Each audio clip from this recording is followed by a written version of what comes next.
Welcome to the Slop Farm. Enjoy the video. In this video, I will explain how to remove an Audi Q7 headlight. Before starting, always prioritize safety by ensuring your vehicle is completely off and cool to the touch. You'll need a few basic tools, including a Torx screwdriver, typically a T25 or T30, and possibly some plastic trim removal tools to protect your paintwork.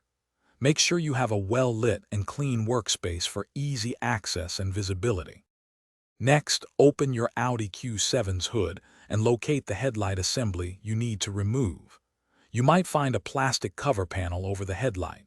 Carefully unscrew or unclip this. Depending on your specific model, you may need to partially remove the front bumper or fascia.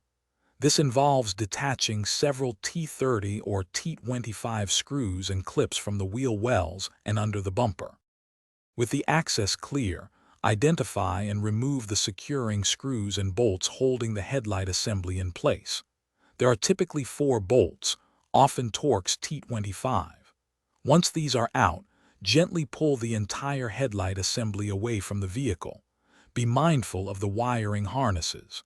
Carefully disconnect all electrical connectors by pressing their release tabs and pulling them free. After disconnecting the electrical harnesses, the headlight assembly is now free to be fully removed.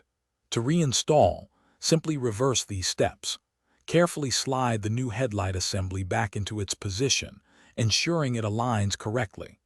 Reconnect all electrical connectors firmly, then secure the headlight with its screws and clips.